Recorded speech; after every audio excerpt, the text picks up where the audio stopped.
जय हिंद प्यारे साथियों, स्वागत है एक बार फिर से आप सभी का अपने channel @reasoning bye Adil sir UP 72 पर। आई होप आप सभी प्यारे साथी स्वस्थ मस्त और जबरदस्त होंगे और अपनी अपनी पढ़ाई में बिल्कुल डेडिकेशन के साथ इन्वॉल्व होंगे। जैसा कि आप सभी प्यारे विद्यार्थियों को पता है कि हमारी आपकी बात क्यूब एंड क्यूबॉइड पे हो रही थी और उसके पहले हम आप क्यूब पे बात कर रहे थे। पिछली क्लास में आपने देखा होगा क्यूब के बारे में और 6 अलग-अलग रंगे हुए घनों के बारे में आपने देखा था। आज हम बात करने वाले हैं कि 6 रंगीन तो हो गए, उसके बाद आपने देखा 3 रंगीन हो गए हैं, 1 रंगीन घन हो चुके हैं। आज हम आप कुछ क्वेश्चन बात करने वाले हैं बढ़ई पर आधारित और कुछ हमारे जो आपके एक्स्ट्रा बचे हुए हैं जिससे 4 रंगीन हो जाते हैं, तो उसपे कैसे हम आप क्वेश्चनों को सॉल्व करेंगे, इन सारी चीज़ों पे आज हम आप बात करने वाले हैं। तो आइए फटाफट से सभी प्यारे साथी एक बार क्लास को लेकर के पढ़ना स्टार्ट करिए और अपनी पेन और डायरी लेकर के बैठ जाइए। तो आज का पहला क्वेश्चन है बढ़ई पर आधारित प्रश्न। जैसे एक मैंने आपसे बताया कि बढ़ई पर आधारित प्रश्न कैसे आएगा। यहाँ पे क्वेश्चन पे देखिएगा, एक बढ़ई को एक बड़ा घन 125 छोटे-छोटे घनों में विभाजित करने के लिए कहा गया।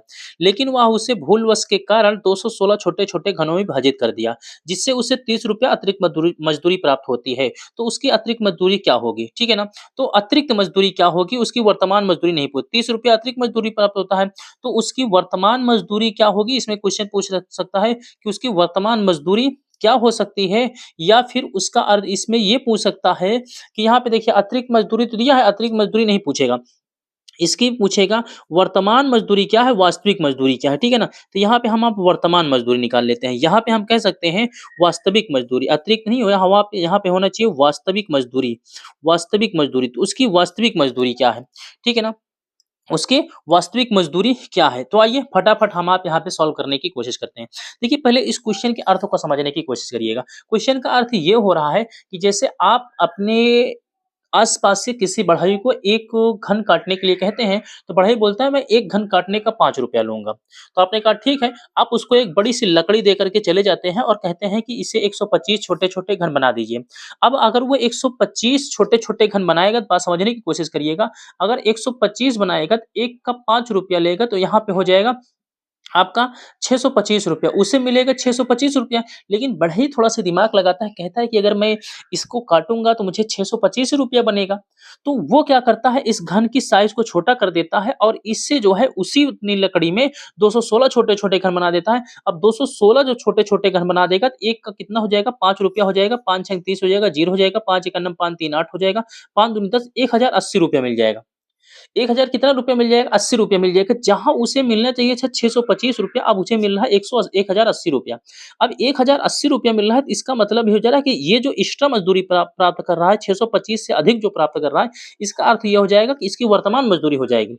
यहाँ पे इसका इसका जो है मिलना चाहिए वर्तमान मज़दूरी और लेकिन ये जो प्राप्त कर रहा है यहाँ पे अतिरिक्त मज़दूरी प्राप्त कर ले रहा है। तो ये ₹30 इससे अधिक प्राप्त कर लेता है। तो वो चीज़ें क्या पूछ रहा है? ये चीज़ें ये पूछ सकता है कि इसकी वास्तविक मज़दूरी क्या है? ये वास्तविक है और ये वर्तमान मजदूरी हो रहा है। ये चीज़ पूछने की कोशिश कर रहा है आपसे। अब इसको कैसे निकालेंगे? आइए हम आप यहाँ पे हल करने की बात करते हैं। कैसे क्वेश्चन को हल करेंगे? तो आइए फटाफट हल करने की कोशिश करते हैं मेरे प्यारे बच्चों। यहाँ पे हल करने की कोशिश करते हैं। सबसे पहले तो यहाँ पे हमें करना कुछ नहीं है।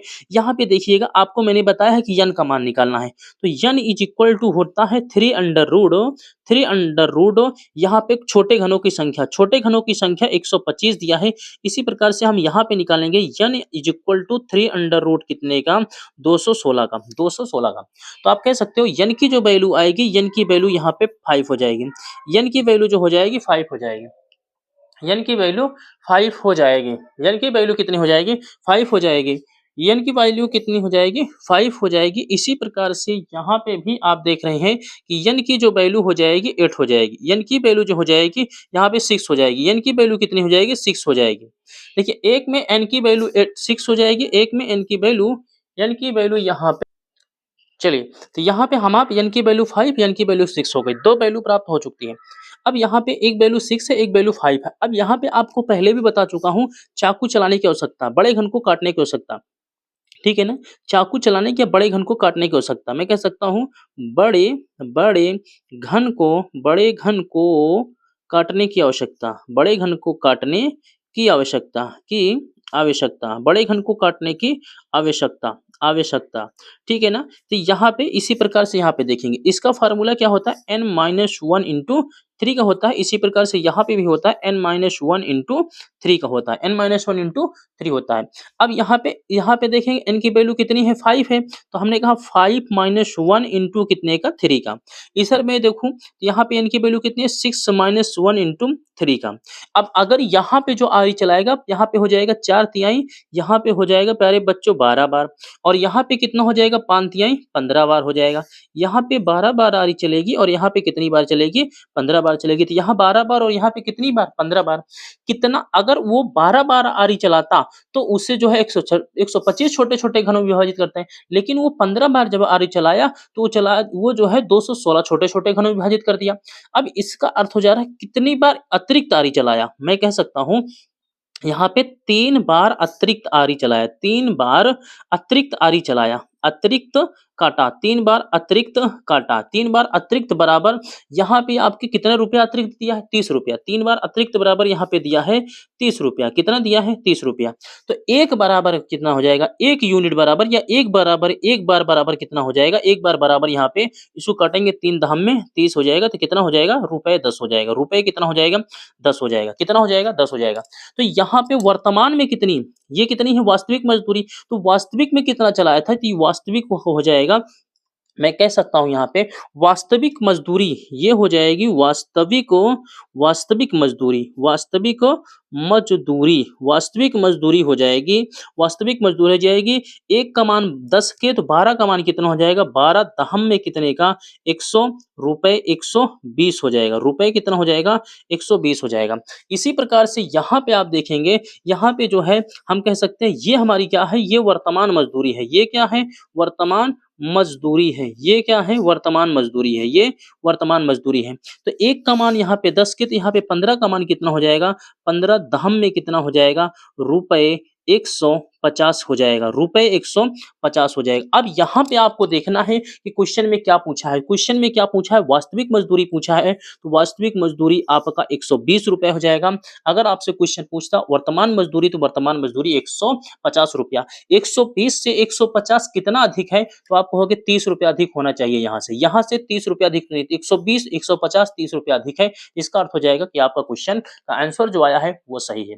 चलिए अगले क्वेश्चन पे इसी प्रकार से बात करते हैं। अगला क्वेश्चन आप लोग ध्यान से सॉल्व करने की पहले कोशिश करिए, उसके बाद मैं यहाँ पे सॉल्व करता हूँ प्यारे बच्चों। इसी प्रकार से क्वेश्चन आपसे कह रहा है एक बढ़ई को एक बड़ा घन 512 छोटे-छोटे घनों में विभाजित करने के लिए कहा गया, लेकिन वह उसे भूलवश के कारण 729 छोटे-छोटे घनों में विभाजित कर दिया जिससे उसे 90 रुपया अतिरिक्त मजदूरी प्राप्त होती है, तो उसकी वर्तमान मजदूरी क्या थी, वर्तमान मजदूरी क्या थी। तो फटाफट यहाँ पे देखने की कोशिश करते हैं। यहाँ पे मैं कह सकता हूँ n is equal to 3 under root प्यारे बच्चों, 3 अंडर रूट 512 के, 3 अंडर रूट 512 के, यहाँ पे लिख सकता हूँ n is equal to 3 under root प्यारे बच्चों 729 के। अब यहाँ पे मैं कह सकता हूँ n का मान कितना आएगा 8 9 64 8 512, तो n बराबर यहाँ पे 8 हो जाएगा, n बराबर 8 हो जाएगा।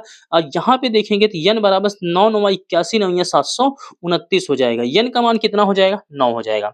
अब यहाँ पे बड़े घन को काटने की आवश्यकता बराबर, यहाँ पे कह सकता हूँ बड़े घन को काटने की आवश्यकता, काटने अब्लिक चाकू चलाने की आवश्यकता बराबर आवश्यकता इज इक्वल टू, आवश्यकता इज इक्वल टू यहाँ पे हो जाएगा n-1 इंटू 3 का, n-1 इंटू 3 का। यहाँ पे भी इसी प्रकार से हम कह सकते हैं n-1 इंटू 3 का। अब एग्जाम में इतना आपको मन में काट लेना, यहाँ पे 8 आ जाएगा, n का मान 8, यहाँ पे आपको इतना लिखना नहीं है, यहाँ मुझे समझाना है आपको। इसलिए एग्जाम में अगर ऐसी चीज आती है तो यहाँ पे डायरेक्ट आप 512 8 का मान है तो 8 त्रिक यहाँ पे आप कह सकते हैं 8 त्रिक यहाँ पे 8 - 1 7 त्रिक 21 बार चाकू चलेगी, यहाँ पे चाकू चलेगी 8 - 1 यहाँ पे कितना हो जाएगा 7, यानी 7 गुणे 3 बराबर 21 बार कटेगा। और यहाँ पे 9 माइनस यहाँ पे 1 8 हो जाएगा, 8 गुणे 3 बराबर कितने बार 24 बार हो जाएगा, 8 त्रिक 24 बार। तो कितना बार अधिक चाकू चली, तो हम कह सकते हैं 21 3 24, 3 बार बराबर यहाँ पे कितने रुपए का, 3 बार बराबर 90 रुपए का। तो यहाँ पे एक बराबर कितना हो जाएगा, एक यूनिट कह सकता हूँ, 3 यूनिट बराबर 90 रुपए का, तो 1 यूनिट बराबर यहाँ पे 30 रुपए का, कितने का 30 का, 1 यूनिट बराबर कितने का 30 का। तो हमसे यहाँ पे क्वेश्चन क्या पूछा है, तो अतिरिक्त मजदूरी इतनी हो जाती है, उसकी वर्तमान मजदूरी क्या है? वर्तमान पूछा है, तो हम यहाँ पे निकाल सकते हैं, पहले हम निकाल सकते हैं वास्तविक मजदूरी, वास्तविक वास्तविक मजदूरी, वास्तविक मजदूरी इज इक्वल टू, हम कह सकते हैं प्यारे बच्चों, यहाँ पे 21 गुणे 30, 21 तियां 63, 630 रुपया, यहाँ पे हो जाएगा 630 रुपया, ये हो जाएगा 630 रुपया। लेकिन हमसे ये वाला नहीं पूछा है, हमसे पूछा है वर्तमान मजदूरी, तो वर्तमान वर्तमान मजदूरी इज इक्वल टू, यहाँ पे आपका हो जाएगा 24 गुणे 30 बराबर 24 तिहाई 72, 720 रुपया, रुपया 720 का, रुपये कितना हो जाएगा? 720 का हो जाएगा, और यही आपका आंसर हो जाएगा। उम्मीद करता हूं कि अगर बढ़ई वाले क्वेश्चन आ जाएंगे तो बहुत आसानी से आप काटने वाले को समझ सकते हैं, इसमें किसी प्रकार की कोई समस्या नहीं होगी मेरे प्यारे बच्चों। अगले क्वेश्चन पे चलने की कोशिश करते हैं। अगला क्वेश्चन यहाँ पे ध्यान से देखने की कोशिश करिएगा, और अगले टाइप पे हम आप चलने की कोशिश करते हैं। अगले टाइप पे चलने की कोशिश करते हैं, ठीक है ना? ध्यान से देखने की कोशिश करिएगा, बहुत प्यारा क्वेश्चन है और बहुत बढ़िया क्वेश्चन है। इसको हम आप नेक्स्ट टाइप के कुछ चीजों को लेकर के सॉल्व करने की कोशिश करेंगे। तो मैं आशा करता हूँ कि आपको बढ़ई वाले क्वेश्चन सारे समझ में आ चुके होंगे। अगर किसी प्रकार की कोई समस्या होगी तो वीडियो के लास्ट में कमेंट करिएगा कि सर ये चीजें आप दोबारा बता दिए, तो मैं कोशिश करके उसे दोबारा जरूर बताने की कोशिश करूंगा। आशा करता हूं सबको ये समझ में आया होगा। अगले क्वेश्चन पे अगले टाइप पे बात करने की कोशिश करते हैं। देखो, अगले टाइप पे बात करने की कोशिश करते हैं। क्वेश्चन कह रहा है, एक घन की सभी सतहें रंगीन की जाती हैं, ठीक है? एक घन की सभी सतहें रंगीन की जाती हैं। यदि इसमें से कई छोटे घन निकाले जाते हैं तो प्रत्येक पक्ष 1/4 मूल घन के पक्ष के आकार का होता है। केवल एक सतह रंगे घनों की संख्या कितनी है? एक सतह रंगे घनों की संख्या मतलब एक रंगीन घनों की संख्या बताना है। ठीक है, पहले क्वेश्चन समझें। एक घन की सभी सतहें रंगीन की जाती हैं। यदि इसमें से कई छोटे घन निकाले जाते हैं, कई छोटे घन निकाले जाते हैं, तो मैं यहाँ पे हल करने के लिए यहाँ पे सबसे पहले आपको लिखना पड़ेगा मेरे प्यारे बच्चों, यहाँ पे लिखना पड़ेगा, इसमें से कई छोटे घन निकाले जाते हैं। तो छोटे घन जो निकाले जाते हैं, माना छोटे घनों की संख्या बराबर x, रिजल्ट मान लो, माना माना छोटे छोटे घनों की संख्या बराबर, माना छोटे घनों की भुजा बराबर, संख्या क्या भुजा मानिए, संख्या नहीं मानना है, संख्या हमसे हमको पूछना है नहीं है। माना छोटे घनों की भुजा बराबर, भुजा इक्वल टू x मान लिया, माना छोटे घन की भुजा इक्वल टू x मान लिया। अब छोटे घन की भुजा आपने यक्स मान लिया, तो यहाँ पे कितने घन निकाले जाते हैं? छोटे घन निकाले जाते हैं, कई छोटे घन निकाले जाते हैं, तो प्रत्येक पक्ष 1/4 मूल घन के पक्ष के आकार का होता है। अच्छा, प्रत्येक पक्ष 1/4 मूल घन के पक्ष के आकार का होता है, मतलब इसका 1/4, यक्स का 1/4, मैं कह सकता हूँ छोटे घन के, इधर समझो, छोटे घन की भुजा, छोटे घन की भुजा is equal to x into 1/4 is equal to, ये हो जाएगा x अपान कितना 4 सेंटीमीटर, x/4 सेंटीमीटर आप कह सकते हैं यहाँ पे। ठीक है, कोई दिक्कत नहीं है, यहाँ पे निकल जाएगा। आगे कह रहा है, केवल एक सतरंगी घनों की संख्या निकालेंगे, तो एक सतरंगी घनों की संख्या बराबर यहाँ पे हम निकालना होगा, इसलिए इसलिए इसलिए इसलिए इसलिए n इज इक्वल टू बड़े घन की भुजा अपान छोटे घन की भुजा, बड़े घन की भुजा अपान छोटे घन की भुजा, ठीक है ना? बड़े घन की भुजा अपान छोटे घन की भुजा, तो यहाँ पे हम छोटे घन की भुजा निकाल सकते हैं, यहाँ पे निकाल सकते हैं। माना छोटे घनों की भुजा के बड़े घन की भुजा अपान छोटे घन की भुजा, आपको फार्मूला पहले से पता है, तो यहाँ पे लिख सकते हैं यक्स अपान कितने के, 4 के, यक्स अपान x बटा कितने के 4 को, इसको सॉल्व करेंगे तो यक्स इंटू 4 अपान कितने का x का, यक्स से x कैंसिल हो जाएगा, तो बचेगा कितना 4 सेंटीमीटर बचेगा, 4 बचेगा। यन की वैल्यू कितनी आ जाएगी 4 आ जाएगी, तो मैं निकाल सकता हूँ केवल एक रंगीन घनों की संख्या इज इक्वल टू केवल एक रंगीन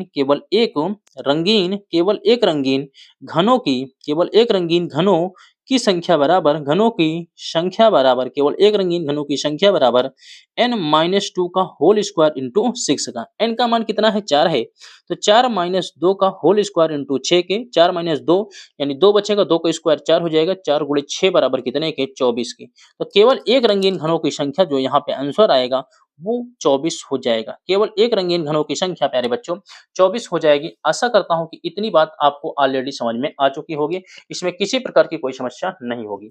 चलिए आगे चलते हैं अगले क्वेश्चन पे। अगला क्वेश्चन यहाँ पे देखने की कोशिश करिएगा। एक और प्यारा क्वेश्चन है, इसे भी आप समझने की कोशिश करिएगा। ठीक है, एक और प्यारा क्वेश्चन है, इसको भी आप समझने की कोशिश करिएगा। क्वेश्चन कह रहा है एक 15 सेंटीमीटर लंबाई के रंगीन घन को 125 छोटे-छोटे घनों में काटा जाता है। तब छोटे घन की भुजा ज्ञात कीजिए। छोटे घन की भुजा ज्ञात कीजिए। एक 15 सेंटीमीटर लंबाई के रंगीन घन को, ठीक है, रंगीन घन को 125 छोटे-छोटे घनों में काटा जाता है। तो यहाँ पे मैं लिख सकता हूँ, यहाँ पे प्यारे बच्चों, यहाँ पे हम इसको भी लिख सकते हैं इस प्रकार से, 125 छोटे-छोटे घनों में काटा जाता है। तो बात समझने की कोशिश करेंगे। मैं कह सकता हूं यहाँ पे n is equal to 3 under root 125 के। तो n बराबर यहाँ पे हो सकता है, n बराबर पड़ेगा कितने हो जाएगा, 5 हो जाएगा। n बराबर कितना हो जाएगा, 5 हो जाएगा। तब छोटे घन की भुजा ज्ञात कीजिए। किसकी भुजा ज्ञात करना है, छोटे घन की भुजा ज्ञात करना है। ठीक है, आइए छोटे घन की भुजा ज्ञात करते हैं। तो यहाँ पे हम कह सकते हैं एक 15 सेंटीमीटर लंबाई के रंगीन घन हो गया, ठीक है ना। तो यहाँ पे छोटे घन की भुजा ज्ञात करना है, n का मान 5 हो गया और बड़े घन की भुजा यहाँ पे दिया है। बड़े घन की बड़े घन की भुजा is equal to 15 centimetre. 15 centimetre दिया है, 15 सेंटीमीटर दिया है। ठीक है प्यारे बच्चों, और मान सकता हूं यहाँ पे क्या पूछा, छोटे घन की भुजा। माना माना माना छोटे माना छोटे घन की माना छोटे घन की भुजा माना छोटे घन की भुजा is equal to x centimetre. छोटे घन की भुजा x सेंटीमीटर। तो यहाँ पे लिख सकता हूं n इज इक्वल टू बड़े घन की बड़े घन बड़े घन की भुजा बड़े घन की भुजा अपान छोटे घन की भुजा अपान छोटे घन की भुजा बड़े घन की भुजा अपान छोटे घन की भुजा। n की वैल्यू यहाँ पे पता है, n की वैल्यू प्यारे बच्चों 5 है। 5 इज इक्वल टू बड़े घन की भुजा 15 सेंटीमीटर है, 15 सेंटीमीटर अपान यहाँ पे छोटे घन की भुजा कितनी है, x सेंटीमीटर में माना गया। अब इसको अगर मैं तिर्यक यहाँ से मल्टीप्लाई करूंगा तो यहाँ हो जाएगा 5 into x centimetre is equal to 15 centimetre. तो 5 से इसको काटेंगे तो यहाँ पे हो जाएगा x is equal to centimeter से centimeter, x is equal to 3 centimeter, x is equal to 3 centimeter. यानी हम कह सकते हैं छोटे घन की भुजा 3 सेंटीमीटर, छोटे घन की भुजा 3 सेंटीमीटर। तो यहाँ लिख सकते हैं छोटे घन की भुजा छोटे घन की भुजा is equal to 3 centimetre, 3 centimetre. और यही आपका क्या हो जाएगा, आंसर हो जाएगा, यही आपका आंसर हो जाएगा। आशा करता हूं ये भी चीजें आपकी आसानी से समझ में आई होंगी। जब छोटे घन की भुजा निकालने हो तो कैसे निकलेगा, इसी प्रकार से अगर इसमें बड़े घन की भुजा पूछ ले तो कैसे निकलेगा, बढ़ई पर आधारित आ जाएगा प्रश्न तो भी कैसे निकलेगा, और आपको सही बटे के रूप में का दे देगा तो कैसे निकलेगा। आशा करता हूं कि हर एक टाइप का क्वेश्चन आपको मैं आसानी से यहाँ पे समझा पा रहा हूं और आप आसानी से समझ पा रहे होंगे। अगले क्वेश्चन पे यहाँ पे प्यारे बच्चों बात करने की कोशिश करते हैं। अगला क्वेश्चन कह रहा है, अगले क्वेश्चन को देखने की कोशिश करें, फिर हम आप अगले दिन और बात करेंगे या फिर अभी आगे और बात करेंगे। कह रहा है एक बड़े रंगे हुए घन को 8 घन सेंटीमीटर वाले 125 छोटे छोटे घनों में काटा गया, तब बड़े घन की भुजा क्या होगी। देखो अभी यहाँ पे जो इसके पहले जो क्वेश्चन पूछा है इसमें छोटे घन की भुजा पूछा है, इसमें बड़े घन की भुजा पूछ रहा है, इसमें बड़े घन की भुजा पूछ रहा है। ठीक है ना, कोई दिक्कत नहीं। यहाँ पे देखो एक बड़े रंगे हुए घन को 8 घन सेंटीमीटर वाले, देखो 8 घन सेंटीमीटर वाले में बात कर रहा है, 8 घन सेंटीमीटर वाले में बात कर रहा है। ठीक है ना, 8 घन सेंटीमीटर वाले में बात कर रहा है। तो मेरे प्यारे बच्चों आइए हम इसे बहुत आसानी से भी सॉल्व करने की कोशिश करते हैं। कह रहा है मेरे प्यारे बच्चों, यहाँ पे आइए प्यारे बच्चों, यहाँ पे हम आप सॉल्व करने की कोशिश करते हैं। कह रहा है मेरे प्यारे बच्चों, यहाँ से अगर हम देखने की कोशिश करें इसे, यहाँ पे अगर हम आप सॉल्व करने की कोशिश करें तो यह कह सकते हैं हम आप जो है, यहाँ पे कह सकते हैं n का मान पहले निकालेंगे, n का मान निकालेंगे, n is equal to 3 under root यहाँ पे 125 के, 125 के। तो n की वैल्यू जो आ जाएगी, n की वैल्यू आ जाएगी 5 आ जाएगी। n की वैल्यू कितनी हो जाएगी, 5 हो जाएगी। n की वैल्यू कितनी हो जाएगी, 5 हो जाएगी। यहाँ पे तब बड़े घन की भुजा क्या होगी, तब बड़े घन की भुजा क्या होगी। तो हम यहाँ पे लिख सकते हैं छोटे घन का आयतन दिया गया है, यहाँ पे छोटे घन का आयतन दिया गया, मान सकता हूँ यहाँ पे छोटे घन का छोटे घन का आयतन, छोटे घन का आयतन आयतन दिया गया है। ठीक है, लिख दे सकता हूं, इसलिए छोटे घन का आयतन दिया गया है, दिया गया है, छोटे घन का आयतन यहाँ पे दिया गया है। अब हम कहते हैं घन का आयतन बराबर क्या होता है, अगर मैं लगाऊं यहाँ पे, इसलिए घन का घन का आयतन बराबर, घन का आयतन बराबर क्या होता है, घन का आयतन बराबर होता है भुजा का क्यूब, भुजा का क्यूब, घन का आयतन बराबर होता है भुजा का क्यूब, घन का आयतन बराबर क्या होता है भुजा का क्यूब। तो हम यहाँ पे लिख सकते हैं प्यारे बच्चों, भुजा इक्वल टू, भुजा भुजा is equal to 3 under root कितने का 8 लिख सकते हैं, 3 अंडर रूट कितना लिख सकते हैं 8 लिख सकते हैं। तो हम कह सकते हैं भुजा यानी हमारी आ जाएगी, जो भुजा आ जाएगी हमारी कितनी हो जाएगी, भुजा का मान जो हमारा आपका हो जाएगा कितना हो जाएगा, 8 कितने का मान होता है, तो आप कहेंगे सर 2 हो जाएगा, यानी हम कह सकते हैं भुजा जो हमारी आ जाएगी, भुजा प्यारे बच्चों यहाँ पे 2 हो जाएगी, ये 2 हो जाएगी, भुजा कितनी हो जाएगी 2 हो जाएगी। ठीक है, 2 हो जाएगी, क्योंकि n का मान यहाँ पे क्यूब कितना होता है, 2 का क्यूब 8 होता है, 2 दूनी 4 दूनी 8 होता है, यहाँ पे कितना हो जाएगा 2 हो जाएगा। अब यहाँ पे भी हम आप निकाल सकते हैं, यहाँ पे भी निकाल सकते हैं, n बराबर होता है बड़े घन की भुजा, बड़े घन की भुजा अपान छोटे घन की भुजा, अपान छोटे घन की भुजा, अपान छोटे घन की भुजा, बड़े घन की भुजा अपान छोटे घन की भुजा। हमसे यहाँ पे क्या पूछा है, बड़े घन की भुजा, तो यहाँ निकाल सकते हैं n का मान कितना है प्यारे बच्चों, n का मान यहाँ पे 5 है, 5 इज इक्वल टू, हम यहाँ पे लिख सकते हैं, मानेंगे नहीं, बड़े घन की भुजा, बड़े घन की भुजा, बड़े घन की भुजा, बड़े घन की भुजा अपान छोटे घन की जो भुजा आई है कितनी आई है, 2 आई है, कितनी आई है 2 आई है, बड़े घन की भुजा अपान छोटे घन की भुजा 2 आई है। अब इसको यहाँ पे अगर मैं यहाँ पे मल्टीप्लाई करूँ प्यारे बच्चों, तो ये कितना हो जाएगा, 2 पंचे 10, ये हो जाएगी कितना 10 सेंटीमीटर। तो हम लिख सकते हैं बड़े घन की भुजा, बड़े घन की भुजा, बड़े घन की भुजा, ठीक है, बड़े घन की भुजा कितनी हो गई 10 सेंटीमीटर, 10 सेंटीमीटर क्या हो गई आपकी बड़े घन की भुजा हो गई, 10 सेंटीमीटर क्या हो गई बड़े घन की भुजा हो गई, और यही मेरे प्यारे बच्चों आपका क्या हो जाएगा आंसर हो जाएगा। आशा करता हूं कि आज की सारी चीजें आपके समझ में आई होंगी, जो भी टाइप आज मैंने आपको पढ़ाया है आपके लिए प्यारे बच्चों यहाँ पे कवर किया है, आशा करता हूँ कि सारी चीजें समझ में आ चुकी होंगी। तो मेरे प्यारे बच्चों अगर सारी चीजें आपके समझ में आ चुकी हैं, किसी प्रकार की कोई समस्या नहीं है, तो प्यारे बच्चों एक बार वीडियो में कमेंट करिएगा और लाइक करिएगा। नए अगर आप चैनल को पहली बार देख रहे हो तो वीडियो को आप अपने चैनल को सब्सक्राइब करिएगा, जिससे आपका नए-नए क्लास का नोटिफिकेशन आप तक पहुंच सके और नई-नई जानकारी आप तक पहुंच सके। अगर आप जो है ऐसे ही हमारे साथ जुड़ करके अपनी तैयारी को और बेहतर बनाना चाहते हैं, तो आप बेशक इस क्लास को पर डे देखा करिए और आपकी तैयारी बेहतर होगी। रीजनिंग का कोई क्वेश्चन ऐसा नहीं होगा जो आपसे सॉल्व ना हो पाए, ये मेरी आपसे वादा है। मिलते हैं प्यारे दोस्तों, अगर सारी चीजें अगर इसमें किसी प्रकार की कोई टाइप छूटी होगी तो एक बार वीडियो में कमेंट कर दीजिएगा, मैं उसे भी कवर कर दूंगा। और कोई चीज अगर आपको लगता है कि नहीं छूटी है, तो अगले दिन से हम आप क्यूब के बारे में क्यूबाइड के बारे में पढ़ा जाएगा। प्यारे साथियों, वीडियो पसंद आई हो तो वीडियो को लाइक करके जरूर जाइएगा। मिलते हैं अगले वीडियो में, तब तक के लिए जय हिंद जय भारत।